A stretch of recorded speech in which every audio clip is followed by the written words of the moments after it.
ओम उमा महेश्वराय नमः। आप सभी का हमारे YouTube चैनल पर हार्दिक स्वागत है।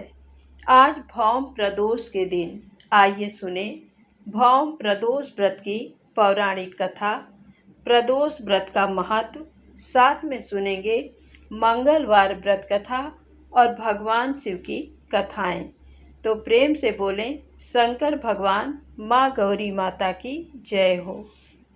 हमारे हिंदू धर्म में प्रदोष व्रत को बहुत शुभ और महत्वपूर्ण माना जाता है। इस व्रत को पूरी निष्ठा से करने से भोलेनाथ सारे कष्ट दूर करते हैं। ये व्रत मृत्यु के बाद मोक्ष की प्राप्ति कराता है। पुराणों के अनुसार एक प्रदोष व्रत करने का फल 2 गायों के दान के बराबर होता है। इस दिन शिव की आराधना कर पापों का प्रायश्चित किया जाता है। इस व्रत से प्रसन्न होकर शंकर भगवान भक्तों के सारी कष्टों को दूर करते हैं। प्रदोष व्रत को अन्य सभी दूसरे व्रतों से अधिक शुभ और महत्वपूर्ण माना जाता है। इस व्रत में व्रती को निर्जल रहकर व्रत रखना होता है। इस दिन प्रातःकाल स्नान करके भगवान शिव की बेलपत्र, गंगाजल, अक्षत, धूप, दीप सहित पूजा करनी चाहिए। संध्या काल में फिर से स्नान करके इसी प्रकार से शिव जी की पूजा करनी चाहिए। इस प्रकार प्रदोष व्रत करने से भक्तों को पूर्ण फल का लाभ मिलता है। अब आइए सुने भौम प्रदोष व्रत की पौराणिक कथा। जो प्रदोष व्रत मंगलवार के दिन पड़ता है वह प्रदोष भौम प्रदोष व्रत या मंगल प्रदोष व्रत कहलाता है। कथा के अनुसार एक समय की बात है, एक नगर में एक वृद्धा रहती थी। उसका एक ही पुत्र था। वृद्धा की हनुमान जी पर गहरी आस्था थी। वह प्रत्येक मंगलवार को नियम पूर्वक व्रत रखकर हनुमान जी की आराधना करती थी।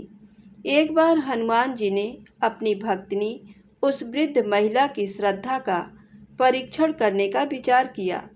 हनुमान जी साधु का वेश धारण कर वृद्धा के घर गए और पुकारने लगे, है कोई हनुमान भक्त जो हमारी इच्छा पूर्ण करे? आवाज़ उस वृद्धा के कान में पड़ी। पुकार सुन वृद्धा जल्दी से बाहर आई और साधु को प्रणाम कर बोली, आज्ञा महाराज। हनुमान वेशधारी साधु बोले, मैं भूखा हूँ, भोजन करूँगा, तुम थोड़ी सी जमीन लीप दो। वृद्धा दुविधा में पड़ गई। अंततः हाथ जोड़कर बोली, महाराज, लीपने और मिट्टी खोदने के अतिरिक्त आप कोई दूसरी आज्ञा दें, मैं अवश्य पूर्ण करूँगी। साधु ने 3 बार प्रतिज्ञा कराने के पश्चात कहा, तू अपने बेटे को बुला, मैं उसकी पीठ पर आग जलाकर भोजन बनाऊंगा। ये सुनकर वृद्धा घबरा गई, परंतु वह प्रतिज्ञाबद्ध थी। उसने अपने पुत्र को बुलाकर साधु को सौंप दिया। साधु वेशधारी हनुमान जी ने वृद्धा के हाथों से ही उसके पुत्र को पेट के बल लिटवाया और उसकी पीठ पर आग जलवाई। आग जलाकर दुखी मन से वृद्धा अपने घर में चली गई। इधर भोजन बनाकर साधु ने वृद्धा को बुलाकर कहा, उनका भोजन बन गया है, तुम अपने पुत्र को पुकारो ताकि वह भी आकर भोग लगा ले। इस पर वृद्धा बोली, उसका नाम लेकर मुझे और कष्ट ना दें। लेकिन जब साधु महाराज नहीं माने तो वृद्धा ने अपने पुत्र को आवाज़ लगाई। वह अपनी माँ के पास आ गया। अपने पुत्र को जीवित देख वृद्धा को बहुत आश्चर्य हुआ और वह साधु के चरणों में गिर पड़ी। तब हनुमान जी अपने वास्तविक रूप में प्रकट हुए और वृद्धा को भक्ति का आशीर्वाद दिया। तो प्रेम से बोले, शंकर भगवान की जय हो, बजरंग बली की जय हो। आइए सुने मंगलवार व्रत की पौराणिक कथा। एक बार नैमिषारण्य तीर्थ में 80,000 मुनि एकत्र होकर पुराणों के ज्ञाता श्री सूत जी से पूछने लगे, हे महामुने, आपने हमें अनेक पुराणों की कथाएं सुनाई हैं। अब कृपा करके हमें ऐसा व्रत और कथा बताएं जिसके करने से संतान की प्राप्ति हो तथा मनुष्यों को रोग, शोक, अग्नि, सर्व दुख आदि का भय दूर हो, क्योंकि कलयुग में सभी जीवों की आयु बहुत कम है। फिर इस पर उन्हें रोग चिंता के कष्ट लगे रहेंगे तो फिर वह श्री हरि के चरणों में अपना ध्यान कैसे लगा सकेंगे। श्री सूत जी बोले, हे मुनियों, आपने लोक कल्याण के लिए बहुत ही उत्तम बात पूछी है। एक बार युधिष्ठिर ने भगवान श्री कृष्ण से लोक कल्याण के लिए यही प्रश्न किया था। भगवान श्री कृष्ण और युधिष्ठिर का संवाद तुम्हारे सामने कहता हूँ, ध्यान देकर सुनो।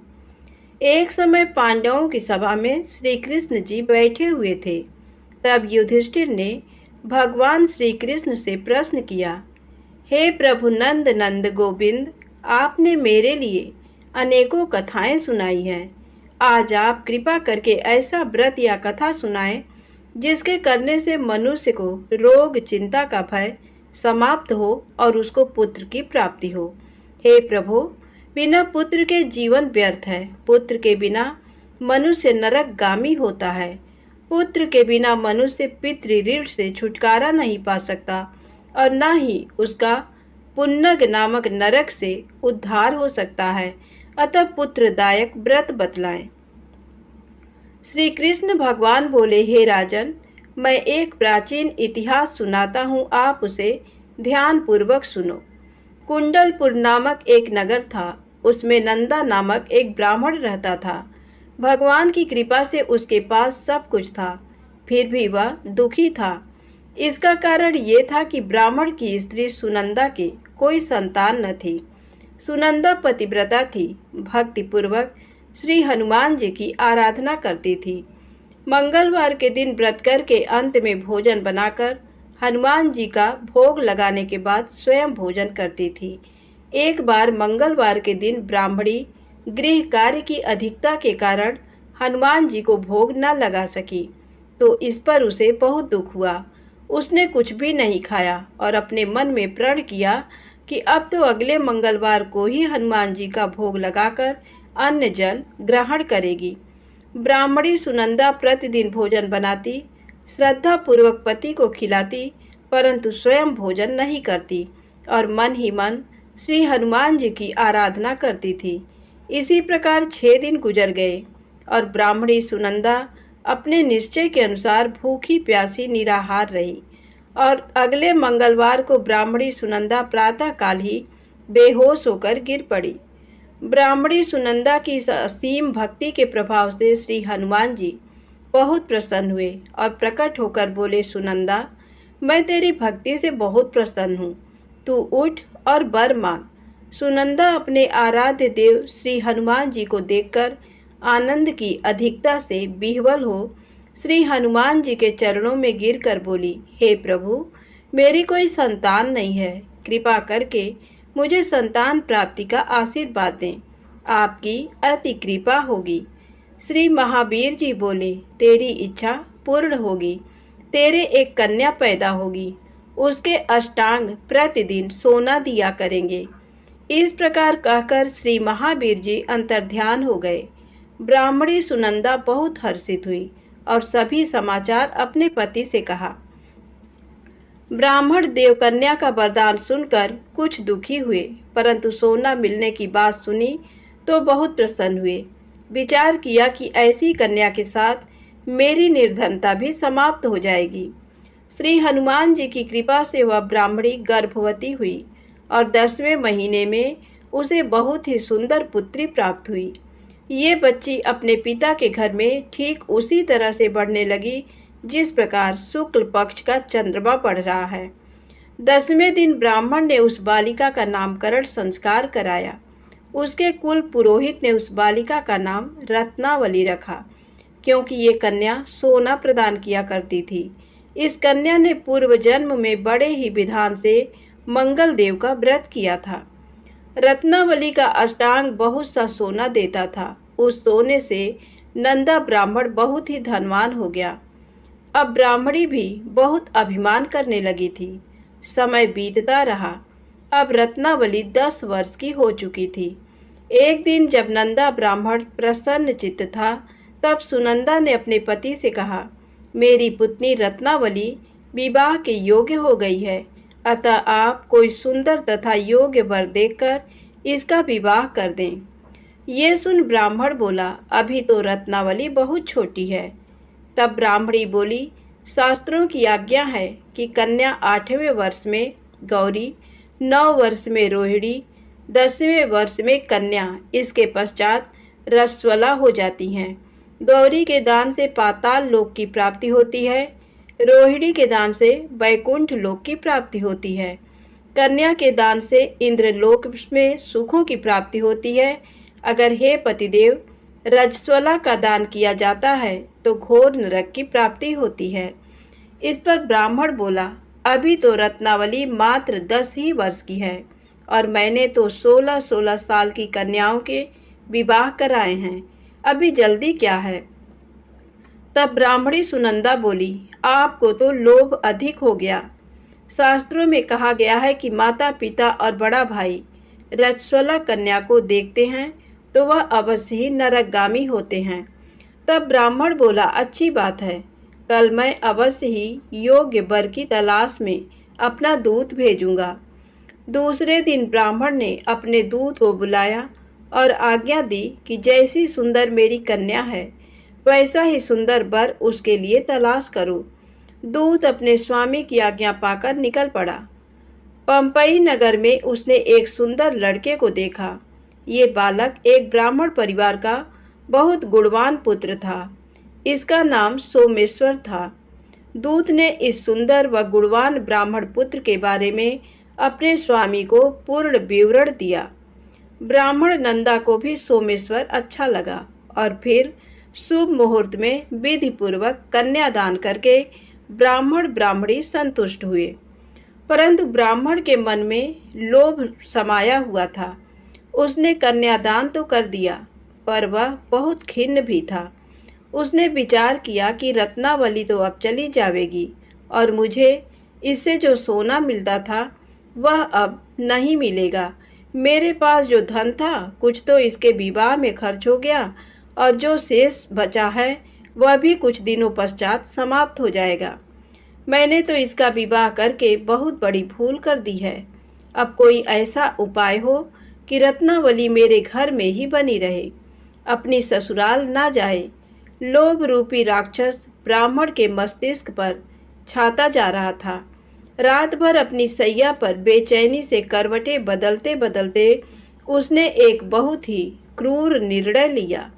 उसने विचार किया कि जब रत्नावली को लेकर उसका पति सोमेश्वर अपने घर के लिए जाएगा तो वह मार्ग में छिपकर सोमेश्वर का वध कर देगा और अपनी लड़की को अपने घर ले आएगा, जिससे नियमित रूप से उसे सोना भी मिलता रहेगा और समाज का कोई मनुष्य उसे दोष भी नहीं दे सकेगा।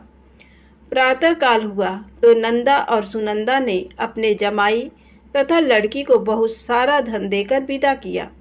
सोमेश्वर अपनी पत्नी रत्नावली को लेकर ससुराल से अपने घर की तरफ चल दिया। ब्राह्मण नंदा महालोभ के वशीभूत हो अपनी मति खो चुका था। पाप पुण्य को उसे विचार ही न रहा।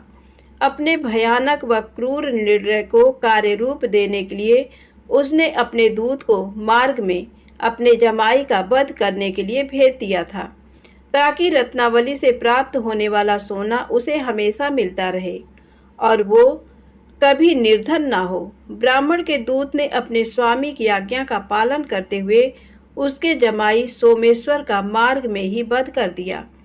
समाचार पाकर ब्राह्मण नंदा मार्ग में पहुंचा और रुदन करती अपनी पुत्री रत्नावली से बोला, हे पुत्री, मार्ग में लुटेरों ने तेरे पति का वध कर दिया है। भगवान की इच्छा के आगे किसी का कोई बस नहीं चलता है। अब तू घर चल, वहाँ पर ही रहकर शेष जीवन व्यतीत करना। जो भाग्य में लिखा है वही होगा। अपने पति की अकाल मृत्यु से रत्नावली बहुत दुखी हुई। करुण क्रंदन व रुदन करते हुए अपने पिता से बोली, हे पिताजी, इस संसार में जिस स्त्री का पति नहीं है उसका जीना व्यर्थ है। मैं अपने पति के साथ ही अपने शरीर को जला दूंगी और सती होकर अपने इस जन्म को, माता पिता के नाम को तथा सास ससुर के यश को सार्थक करूंगी। ब्राह्मण नंदा अपनी पुत्री रत्नावली के वचनों को सुनकर बहुत दुखी हुआ। विचार करने लगा, मैंने व्यर्थ ही जमाई बद का पाप अपने सिर लिया। रत्नावली तो उसके पीछे अपने प्राण तक देने को तैयार है। मेरा तो दोनों तरफ से मरण हो गया। धन तो अब मिलेगा नहीं। जमाई बद के पाप के फलस्वरूप यम यातना भी भुगतनी पड़ेगी। ये सोचकर वह बहुत खिन्न हुआ। सोमेश्वर की चिता बनाई गई। रत्नावली सती होने की इच्छा से अपने पति का सिर अपनी गोद में रखकर चिता में बैठ गई। जैसे ही सोमेश्वर की चिता को अग्नि लगाई गई, वैसे ही प्रसन्न हो मंगल देव वहाँ प्रकट हुए और बोले, हे रत्नावली, मैं तेरी पति भक्ति से बहुत प्रसन्न हूँ, तू वर मांग।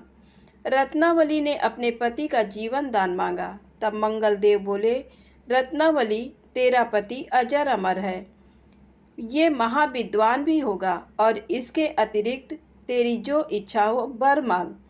तब रत्नावली बोली, हे ग्रहों के स्वामी, यदि आप मुझ पर प्रसन्न हैं तो मुझे ये वरदान दीजिए कि जो भी मनुष्य मंगलवार के दिन प्रातःकाल लाल पुष्प लाल चंदन से पूजा करके आपका स्मरण करे, उसको रोग व्याधि ना हो, स्वजनों का कभी वियोग ना हो, सर्प अग्नि तथा शत्रुओं का भय ना रहे। जो स्त्री मंगलवार का व्रत करे वह कभी विधवा ना हो। मंगल देव तथास्तु कहकर अंतर ध्यान हो गए। सोमेश्वर मंगल देव की कृपा से जीवित हो उठा। रत्नावली अपने पति को पुनः प्राप्त कर बहुत प्रसन्न हुई और मंगल देव का व्रत प्रत्येक मंगलवार को करके व्रतराज और मंगल देव की कृपा से इस लोक में सुख ऐश्वर्य को भोगते हुए अंत में अपने पति के साथ स्वर्ग लोक को गई। प्रेम से बोले हनुमान जी महाराज की जय हो। आइए सुने राम नाम की महिमा। लंकापति रावण के वध के बाद जब अयोध्यापति प्रभु श्री राम की कीर्ति दूर दूर तक फैल रही थी और वह मर्यादा पुरुषोत्तम कहलाने लगे, तब एक दिन महादेव शिव की इच्छा भी मर्यादा पुरुषोत्तम श्री राम से मिलने की हुई। पार्वती जी को संग लेकर महादेव कैलाश पर्वत से उतरकर अयोध्या नगरी के रास्ते पर चल पड़े। भगवान शिव और मां पार्वती को अयोध्या आया देखकर राम जी बहुत खुश हुए। माता जानकी ने उनका उचित आदर सत्कार किया और स्वयं भोजन बनाने के लिए रसोई में चली गई। इस बीच भगवान शिव ने श्री राम जी से पूछा, आपके सेवक हनुमान जी दिखाई नहीं पड़ रहे हैं? श्री राम बोले, वे बगीचे में हैं। शिव जी ने श्री राम जी से बगीचे में जाने की अनुमति मांगी और पार्वती जी का हाथ थामकर बगीचे में आ गए। बगीचे की खूबसूरती देखकर उनका मन मोहित हो गया। आम के एक घने वृक्ष के नीचे हनुमान जी दीन दुनिया से बेखबर गहरी नींद में सोए थे। एक लय में खर्राटों से राम नाम की ध्वनि उठ रही थी। चकित होकर शिवजी और माता पार्वती एक दूसरे की ओर देखने लगे। माता पार्वती मुस्कुरा उठी और वृक्ष की डालियों की ओर इशारा किया। राम नाम सुनकर पेड़ की डालियां भी झूमने लगी थीं और इनके बीच से भी राम नाम उच्चारित हो रहा था। शिवजी इस राम नाम की धुन में मस्त मगन होकर खुद भी राम राम कहकर नाचने लगे। माता पार्वती जी ने भी अपने पति का अनुसरण किया और अपने कोमल पैर थिरकाने लगी। शिव जी और माता पार्वती जी के नृत्य में ऐसी झनकार उठी कि स्वर्ग लोक के देवतागण भी आकर्षित होकर बगीचे में आ गए और राम नाम की धुन में सभी मस्त हो गए। माता जानकी भोजन तैयार करके प्रतीक्षारत थी, परंतु संध्या घिरने तक भी अतिथि नहीं पधारे।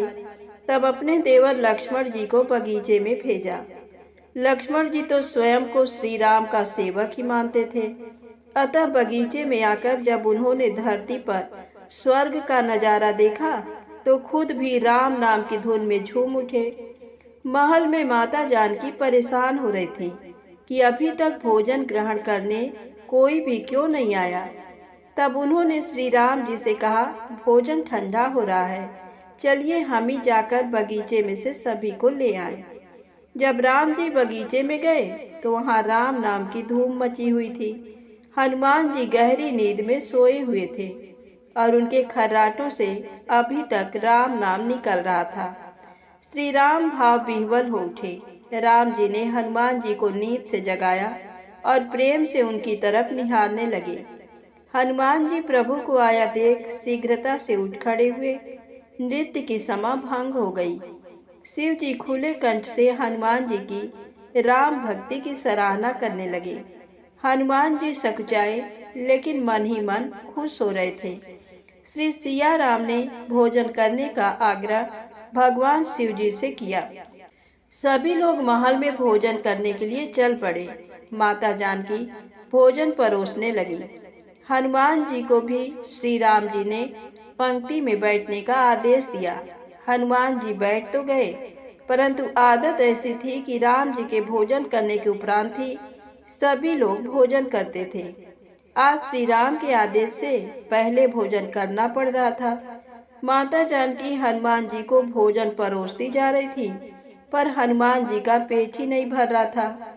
सीता जी कुछ समय तक तो उन्हें भोजन परोसती रही, फिर समझ गईं इस तरह तो हनुमान जी का पेट नहीं भरेगा। उन्होंने तुलसी के एक पत्ते पर राम नाम लिखा और भोजन के साथ हनुमान जी को परोस दिया। तुलसी पत्र खाते ही हनुमान जी को संतुष्टि मिली और वह भोजन खाकर उठ खड़े हुए।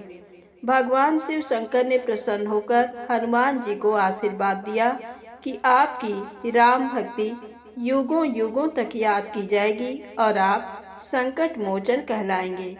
तो प्रेम से बोलें, शंकर जी भगवान की जय हो। संकट मोचन हनुमान जी की जय हो। अब आइए सुने राम नाम महिमा की दूसरी कहानी। महादेव जी को एक बार बिना कारण के किसी को प्रणाम करते देखकर पार्वती जी ने पूछा, आप किसको प्रणाम करते रहते हैं? शिव जी पार्वती जी से कहते हैं कि हे देवी, जो व्यक्ति एक बार राम कहता है उसे मैं 3 बार प्रणाम करता हूँ।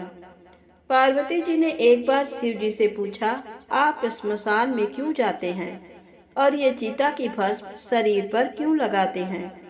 उसी समय शिव जी पार्वती जी को शमशान ले गए। वहाँ एक शव अंतिम संस्कार के लिए लाया गया।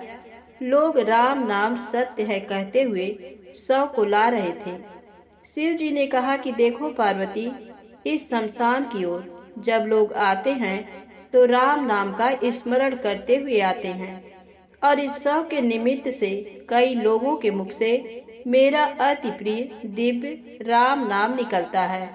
उसी को सुनने में शमशान में आता हूँ और इतने लोगों के मुख से राम नाम का जप करवाने में निमित्त बनने वाले इस शव का मैं सम्मान करता हूँ, प्रणाम करता हूँ और अग्नि में जलने के बाद उसकी भस्म को अपने शरीर पर लगा लेता हूँ। राम नाम बुलवाने वाले के प्रति मुझे अगाध प्रेम रहता है। एक बार शिव जी कैलाश पर पहुँचे और पार्वती जी से भोजन मांगा। पार्वती जी विष्णु सहस्त्र नाम का पाठ कर रही थी। पार्वती जी ने कहा, अभी पाठ पूरा नहीं हुआ, कृपया थोड़ी देर प्रतीक्षा कीजिए। शिव जी ने कहा कि इससे तो समय और श्रम दोनों लगेंगे। संत लोग जिस तरह से सहस्त्र नाम को छोटा कर लेते हैं और नित्य जपते हैं, वैसा उपाय कर लो। पार्वती जी ने पूछा, वो उपाय कैसे करते हैं, मैं सुनना चाहती हूँ। तब शिव जी ने बताया, केवल एक बार राम कह लो, तुम्हें सहस्त्र नाम भगवान के 1000 नाम लेने का फल मिल जाएगा। एक राम नाम 1000 दिव्य नामों के समान है। पार्वती जी ने वैसा ही किया। भगवान बोले, श्री राम राम रामेति रमे रामे मनोरमे सहस्र नाम तत्तुल्यम राम नाम वरानने। ये राम नाम सभी आपदाओं को हरने वाला, सभी संपदाओं को देने वाला दाता है। सारे संसार को विश्राम शांति प्रदान करने वाला है। इसीलिए मैं इसे बार बार प्रणाम करता हूँ। भवसागर के सभी समस्याओं और दुख के बीजों को भूंज के रख देने वाला, समूल नष्ट कर देने वाला, सुख संपत्तियों को अर्जित करने वाला, यमदूतों को भगाने वाला केवल राम नाम का गर्जन जप है। प्रयास पूर्वक स्वयं भी राम नाम जपते रहना चाहिए और दूसरों को भी प्रेरित करके राम नाम जपवाना चाहिए। इससे अपना और दूसरों का तुरंत कल्याण हो जाता है। यही सबसे सुलभ और अचूक उपाय है। इसीलिए हमारे देश में प्रणाम राम राम कहकर किया जाता है। अब आइए सुने बिल्व वृक्ष की महिमा। एक बार नारद जी ने भगवान भोलेनाथ की स्तुति कर पूछा, प्रभु, आपको प्रसन्न करने के लिए सबसे उत्तम और सुलभ साधन क्या है? हे त्रिलोकीनाथ, आप तो निर्विकार और निष्काम हैं। आप सहज ही प्रसन्न हो जाते हैं। फिर भी मेरी जानने की इच्छा है कि आपको क्या प्रिय है। शिव जी बोले, नारद जी, वैसे तो मुझे भक्त के भाव सबसे प्रिय हैं। फिर भी आपने पूछा है तो बताता हूँ। मुझे जल के साथ साथ बिल्व पत्र बहुत प्रिय हैं। जो अखंड बिल्व पत्र मुझे श्रद्धा से अर्पित करते हैं, मैं उन्हें अपने लोक में स्थान देता हूँ। नारद जी भगवान शंकर और माता पार्वती की वंदना कर अपने लोक को चले गए। उनके जाने के पश्चात पार्वती जी ने शिव जी से पूछा, हे प्रभु, मेरी ये जानने की बड़ी उत्कट इच्छा हो रही है कि आपको बिल्व पत्र इतने प्रिय क्यों हैं। कृपा करके मेरी जिज्ञासा शांत करें। शिव जी बोले, हे शिवे, बिल्व के पत्ते मेरी जटा के समान हैं। उसका त्रिपत्र यानी 3 पत्ते ऋग्वेद, यजुर्वेद और सामवेद हैं। शाखाएं समस्त शास्त्र का स्वरूप हैं। बिल्व वृक्ष को आप पृथ्वी का कल्प वृक्ष समझें, जो ब्रह्मा विष्णु शिव स्वरूप हैं। स्वयं महालक्ष्मी ने शैल पर्वत पर बिल्व वृक्ष रूप में जन्म लिया था। ये सुनकर पार्वती जी कौतूहल में पड़ गईं। उन्होंने पूछा, देवी लक्ष्मी ने आखिर बिल्व वृक्ष का रूप क्यों लिया? आप ये कथा विस्तार से कहें। तब भोलेनाथ ने देवी पार्वती को कथा सुनानी शुरू की। हे देवी, सतयुग में ज्योति रूप में मेरे अंश का रामेश्वर लिंग था। ब्रह्मा आदि देवों ने उसका विधिवत पूजन अर्चन किया था। फलतः मेरे अनुग्रह से वाग देवी सबकी प्रिया हो गईं। वे भगवान विष्णु को सतत प्रिय हो गईं। मेरे प्रभाव से भगवान केशव के मन में वाग देवी के लिए जितनी प्रीति हुई, वह स्वयं लक्ष्मी को नहीं भाई। अतः लक्ष्मी देवी चिंतित और रुष्ट होकर परम उत्तम श्री शैल पर्वत पर चली गईं। वहां उन्होंने मेरे विग्रह की उग्र तपस्या प्रारंभ कर दी। हे परमेश्वरी, कुछ समय बाद महालक्ष्मी जी ने मेरे विग्रह से थोड़ा ऊर्ध्व में एक वृक्ष का रूप धारण कर लिया और अपने पत्र पुष्प द्वारा निरंतर मेरा पूजन करने लगी। इस तरह उन्होंने कोटि वर्ष तक आराधना की। अंततः उन्हें मेरा अनुग्रह प्राप्त हुआ। महालक्ष्मी ने मांगा कि श्री हरि के हृदय में मेरे प्रभाव से वाग्देवी के लिए जो स्नेह हुआ है वह समाप्त हो जाए। शिव जी बोले, मैंने महालक्ष्मी को समझाया कि श्री हरि के हृदय में आपके अतिरिक्त किसी और के लिए कोई प्रेम नहीं है। वाग्देवी के प्रति तो उनकी श्रद्धा है। ये सुनकर श्री लक्ष्मी जी प्रसन्न हो गईं और पुनः श्री विष्णु के हृदय में स्थित होकर निरंतर उनके साथ विहार करने लगीं। हे पार्वती, महालक्ष्मी के हृदय का एक बड़ा विकार इस प्रकार दूर हुआ था। इस कारण हरि प्रिया उसी वृक्ष रूप में सर्वदा अतिशय भक्ति से भरकर यत्न पूर्वक मेरी पूजा करने लगी। बिल्व इस कारण मुझे बहुत प्रिय है और मैं बिल्व वृक्ष का आश्रय लेकर रहता हूँ। बिल्व वृक्ष को सदा सर्व तीर्थमय एवं सर्व देवमय मानना चाहिए। इसमें तनिक भी संदेह नहीं है। बिल्व पत्र, बिल्व फूल, बिल्व वृक्ष अथवा बिल्व काष्ठ के चंदन से जो मेरा पूजन करता है वह भक्त मेरा प्रिय है। बिल्व वृक्ष को शिव के समान ही समझो, वह मेरा शरीर है। जो बिल्व पर चंदन से मेरा नाम अंकित करके मुझे अर्पण करता है, मैं उसे सभी पापों से मुक्त करके अपने लोक में स्थान देता हूँ। उस व्यक्ति को स्वयं लक्ष्मी जी भी नमस्कार करती हैं। जो बिल्व मूल में प्राण छोड़ता है उसको रुद्र देह प्राप्त होता है। तो प्रेम से बोले विष्णु भगवान माता लक्ष्मी की जय हो, शंकर भगवान माँ गौरी माता की जय हो।